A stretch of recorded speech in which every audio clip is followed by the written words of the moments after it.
Hey lovelies, welcome to my channel. Join me to revive this client's closure back to life. So this hair right here was gone, like gone. The owner wanted to give up on it. She met many people and they couldn't do it. So this hair went from this bad hair here to this beautiful hair you're seeing on your screen. So let's go into the video and find out how I did this. Okay, your dummy hair. Of course, your dummy head is really essential in what we are doing today.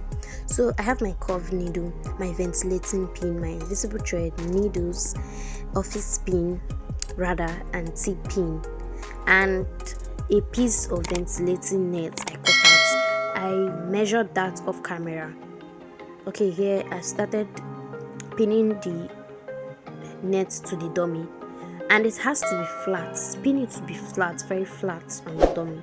Let it not be bulky so it can lap very well for you to sew the hair together with the closure beneath the hair.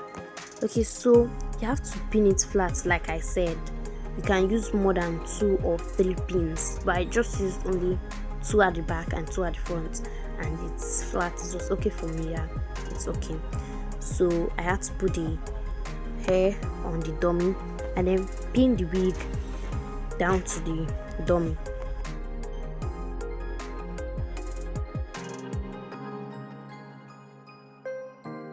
So right here I was trying to put the invisible thread inside the needle, the curved needle. I'm making use of the curved needle rather. You can as well use a straight one or any needle. I heard they have a particular needle for this stitching, this ventilation patching and all of that. The curved needle is okay.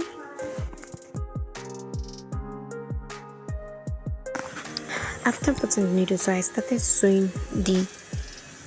patching the closure right here. Remember, you pick the 2 nets, the top and then the one beneath that we are working on.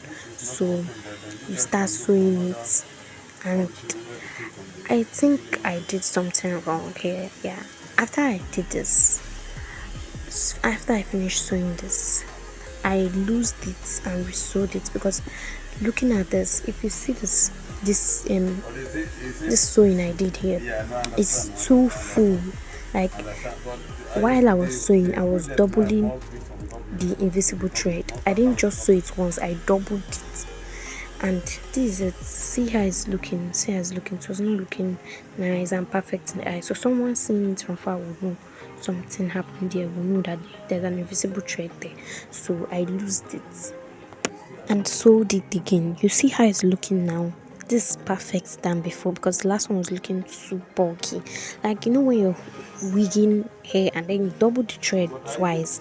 That was what I did when I was sewing it. I doubled the invisible threads twice like I'm sewing, but that's not the right way to do it. So this, what I did here was to only sew it once, no doubling, no tying, once. That was perfect. See it, you won't see that there is an invisible thread there. So this is the closure now after sewing it with the invisible thread. See how it's looking now, and then I ventilated it, the back.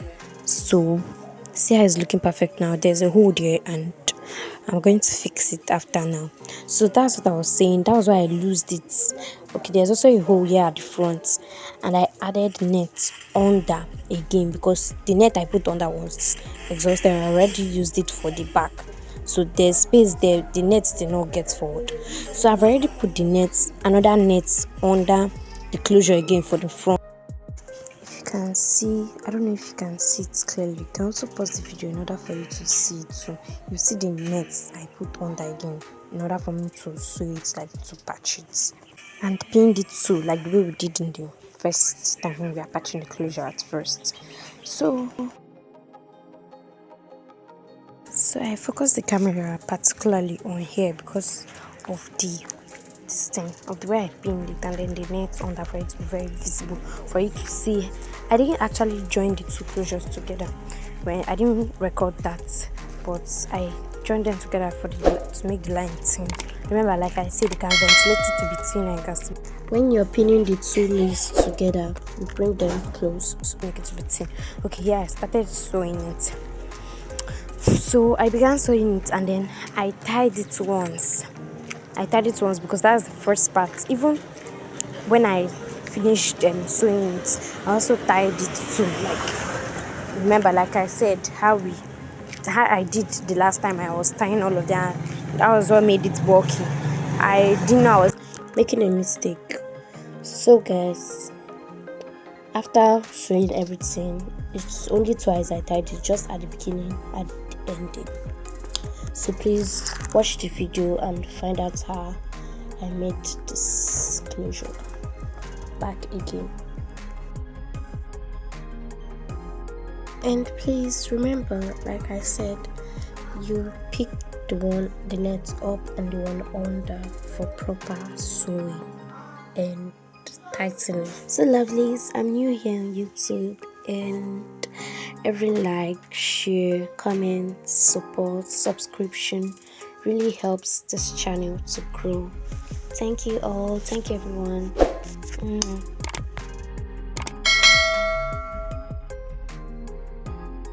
So we have gotten to the finishing part of the sewing, and I tied it twice to hold it tight and firm so it won't lose, because that's actually the main purpose of tying it twice. And here I started ventilating the front part. After patching it, I removed the pins and everything and cut. Then I cut it, the extra lace, like you can see the net I added there. I told you all I was adding net at the front because the ones at the back were exhausted.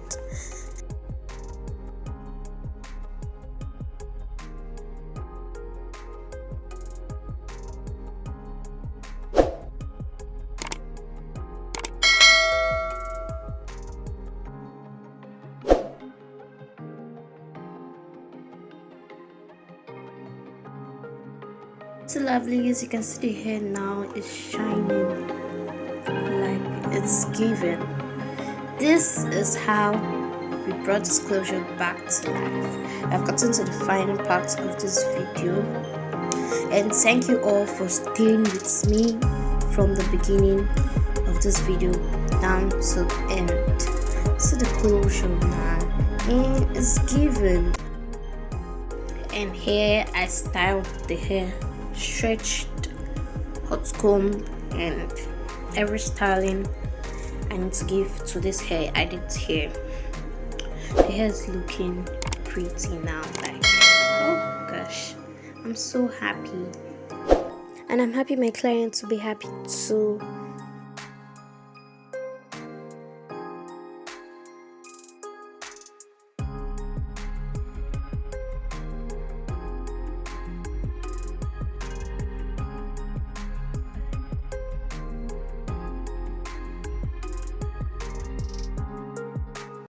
Closure is not looking like a patched one, so I packaged it and it was ready to deliver.